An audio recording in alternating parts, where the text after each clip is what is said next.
Seja o herói do seu próprio futuro. Esse é o tema do G4 Frontier. Júnior, o que a gente está fazendo aqui, cara? Que formato é esse? Você entendeu, Conte? Isso aqui é um Pocket Talk.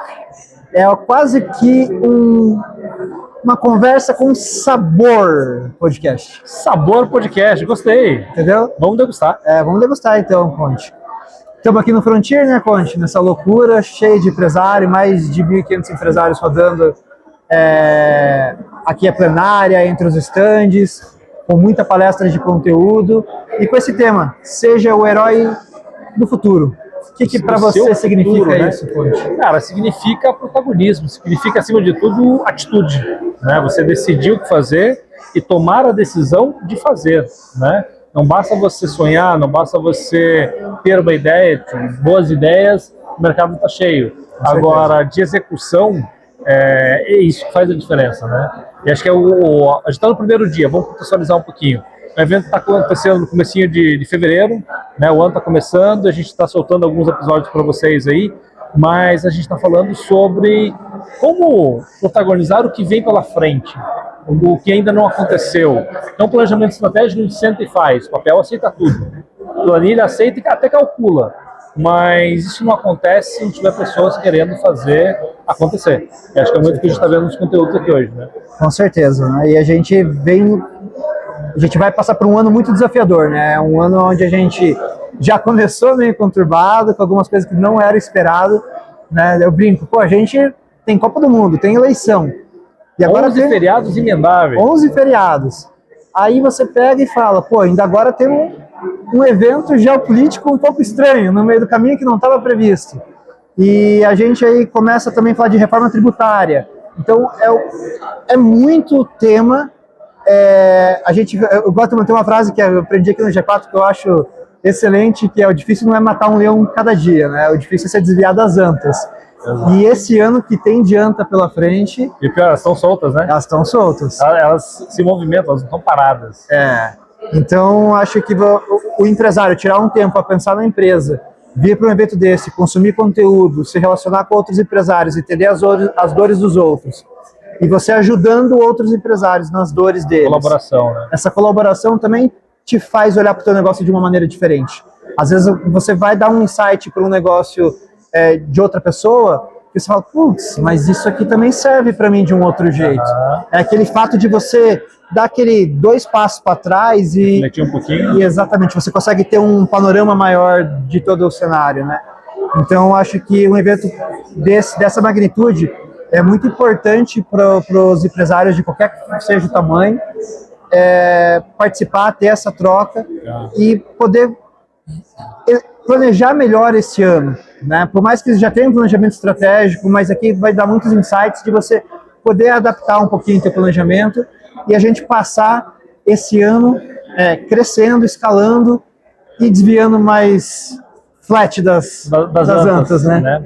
Segura aí, vamos falar daqui a pouco de Strategic Foresight. Claro, vamos lá.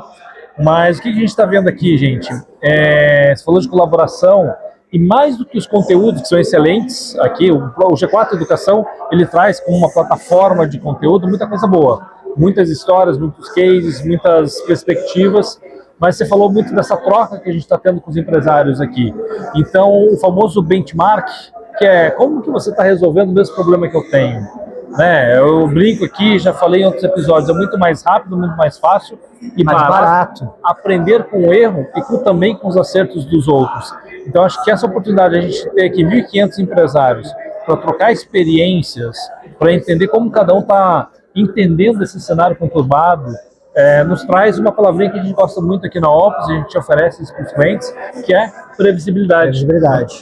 Então, se o cenário é conturbado, se a teoria do caos diz que cada vez mais a gente vai ter o intervalo menor e mais eventos de mudança, como que eu posso ter previsibilidade? Antecipando o que vem pela frente. Mas como antecipar algo que é um ano desafiador, como se colocou? Será que dá para prever? Talvez a gente não consiga prever, mas se a gente se preparar melhor, a gente sofre menos pelas conturbações que vão acontecer, né? Com certeza, né? Então, aqui fala, tem uma frase ótima também, né? Estudar dá sorte. Muita sorte. Estudar costuma dar sorte. Então, você se preparar, com certeza você vai ficar mais resiliente, e por mais que você talvez não esteja 100% preparado para alguma outra coisa que pode aparecer, como a gente acabou de falar de um conflito geopolítico que havia uma escalada, uma tensão de escalada, mas que você não imaginava que poderia já começar o ano com isso, né? É algo que vem.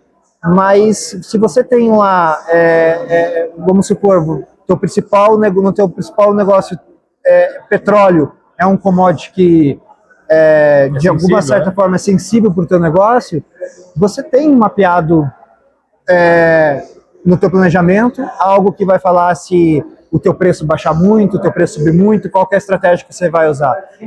O fator que fez isso acontecer não importa tanto. Então, você tem uma estratégia que você mapeie suas oportunidades, suas ameaças, isso te põe à frente dos teus concorrentes, né? Vamos destacar uma palavrinha, contingência, que a gente fala tanto quando a gente fala de infraestrutura, a gente está falando de nuvem, está oferecendo isso como serviço, você ter contingências para imprevistos. Com certeza. É uma forma da gente prever o imprevisível, é você ter contingência. Eu não sei o que vai acontecer, mas se algo acontecer aqui, eu tenho uma rota alternativa. Eu estou preparado para construir uma rota de fuga e garantir, seja o servidor funcionando, seja uma competitividade de mercado, né? Então, puxa, o que é crítico? O que é sensível para o meu negócio? Como que eu posso me preparar se algo acontecer? Então, vamos falar aqui, vou dar um exemplo mais prático, mais tangível. Será que o Brasil nos próximos anos vai trazer, ou nos próximos meses, né? Vamos entender a velocidade disso, vai trazer um protecionismo maior de mercado, como a gente está vendo em alguns países lá fora, os Estados Unidos fazendo isso, né? Como que fica para nós, óbvio, né? Isso é ameaça ou é oportunidade, como uma nuvem privada brasileira que atende as empresas brasileiras com o nosso sabor tropical, né?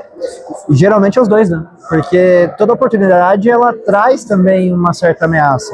Então imagina, se a gente tivesse um protecionismo maior no mercado, que viesse a falar que a gestão e ownership dos dados tem que ficar no Brasil, né? E que também limitasse alguma coisa no sentido de importação de produtos vindo do exterior. Ou própria proteção do mercado americano, por exemplo. Exatamente. Aí a gente vê, qual que é a oportunidade que eu tenho nisso como Ops? Eu tenho a oportunidade que eu tenho um data center no Brasil.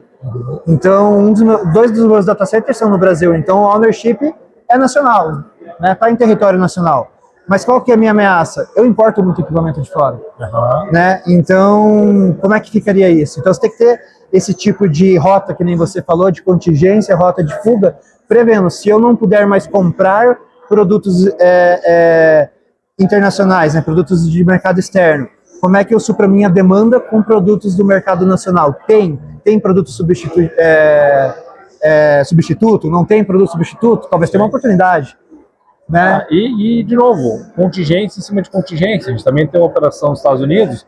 Se de repente o mercado lá for muito interessante, ou aqui fica complicado e a gente for uma rota, ter o dado lá, né, a gente também tem esse caminho. Com certeza, temos esse caminho. Então, você realmente é você olhar para o passado, ver as coisas que já podem ter acontecido, a gente aprender com a história, né, e esse exercício de você extrapolar o futuro. É muito difícil, não é fácil, né, mas quando você está num ambiente desse, a tua análise crítica parece que ela fica mais aguçada, né, porque você tem muito insight, você tem muita informação. Muita troca. E tá todo mundo respirando isso aqui, né? Você tá no momento que você tá fora do operacional. Sim. Né?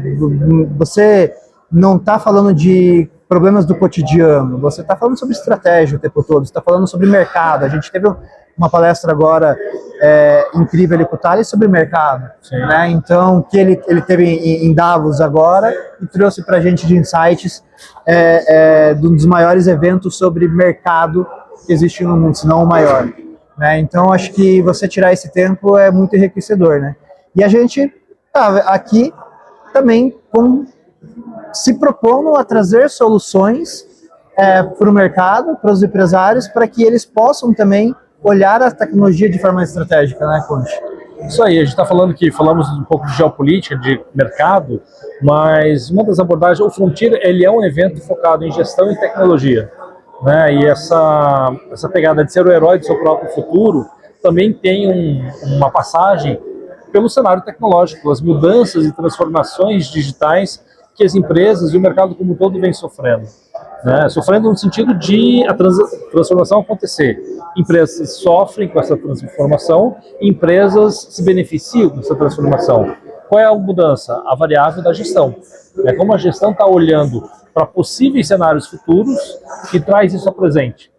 Então, será que eu ainda tenho que fazer como eu fazia antes? Ou eu estou olhando um cenário daqui 3, 5, 10 anos e como que eu vou ser competitivo lá? E eu começo a construir isso hoje. E a grande dificuldade é justamente a indústria. Como ter um motor olhando para o resultado do dia a dia, a gente tem que bater meta, né? Com certeza. A gente tem que fazer o resultado no mês, no dia, na semana, no quarter. Mas eu também tenho que olhar como é que vai ser o nosso mercado daqui 5 anos. E essas 1.500 pessoas estão fazendo esse exercício aqui. Então isso é muito rico porque a gente respira insight o tempo todo, né? E é ambiência, né? Então a ambiência te força a isso. E Conte, o que você espera aí do futuro para os heróis do futuro? Olha, os heróis do futuro existe apenas aventura e glória, como nenhum pinguim jamais viu antes. Porque quem se destina, né, escolhe dar o passo à frente e caminhar, vai poder guiar o seu caminho, certo ou errado, mas ele toma a decisão. Ele não precisa seguir o mercado. É mais confortável, é mais conservador você esperar o movimento de mercado acontecer para você seguir a onda? Sem dúvida, talvez você seja mais assertivo, mas você paga o preço de você não ser o pioneiro, de você não pegar o primeiro movimento. E talvez, num cenário de tanta transformação e tanta disrupção, isso pode ser a diferença entre continuar no barco, no trem, no ônibus, seja o veículo que você está no cometa, né? Continuar a bordo ou não. Talvez esperar demais pela consolidação do mercado, um cenário que está tão conturbado e tão agitado, seja a diferença em poder estar presente ou ficar para trás, obsoleto, porque um concorrente se mexeu mais rápido, transformou esse mercado, o entendimento das provas de valor, e eu fiquei para trás, perdi o bonde, poxa, vou ter que atuar em outro mercado agora, porque não sobrevivo mais, não sou mais competitivo. E talvez não foi 5 anos, foi em 2. É aquela velha premissa que todo empresário tem que ter, é sempre olhar para o seu modelo de negócio e tentar destruir ele antes que o mercado destrua. Antes que venha um produto substituto. Vamos puxar você que gosta de livros, vamos puxar uma literatura aqui. Sun Tzu, em Arte da Guerra, os 13 capítulos originais, ele fala justamente sobre isso. Cabe ao mais forte, que a gente pode traduzir como líder de mercado, a coragem, e requer muita coragem para fazer isso, de atacar a si mesmo. Exatamente. É filosófico, é bonito, mas o que significa isso? Se eu sou líder de mercado, é uma questão de tempo de alguém ser melhor do que eu. Porque, Júnior, a gente carrega um alvo nas costas para ser o melhor, para ser o líder, para ser o número 1. O segundo, o terceiro e o quarto, e o mercado inteiro quer ser como a gente, quer ser melhor. Então, como que eu garanto isso? Porque o segundo está em segundo lugar. Um dia ele vai acordar na minha frente, porque ele vai superar a minha oferta de valor. Agora, se eu, líder, consigo fazer esse movimento, deixar meu produto obsoleto, né, onde entra a inovação, a reinvenção, dói fazer isso, porque você pega o teu produto que está dando certo, que é líder de venda, e você torna ele obsoleto para você lançar uma versão ou lançar um produto ainda melhor, mais novo. O que acontece com o segundo lugar? Ele foi para terceiro, porque você ocupa o primeiro e o segundo. Exatamente. Ou seja, o dia que esse cara equiparar o seu produto líder, que era líder, ele continua no segundo lugar. Ou seja, você continua se mantendo competitivo porque você está guiando o mercado. Com certeza. Requer esforço, requer estudo, requer dedicação e coragem para fazer isso. E eu vou além, né? Requer humildade. Porque quando você é líder de mercado, quando você tem uma solução, você acaba se apaixonando demais pela sua solução. E isso é um grande erro que os empresários cometem também. Se apaixonar demais pela solução. Uhum. E aí você acaba tendo aquela sensação de poder muito grande. Sim. Né? E isso é um grande perigo. O ego é um grande perigo do empresário também. A gente que todo mundo, né? Do ser humano. Acho de uma forma geral, né? Vamos fazer um paralelo com esportes aqui. Vamos se perguntar, por que o time que ganha um campeonato, cara, é o Dream Team daquela temporada? Muitas vezes você vê um gap muito grande do primeiro lugar para o segundo, seja esse ponto corrido, seja disputa direta. Puxa, foi um time muito superior para o restante. Por que esse time não vence de novo no ano seguinte?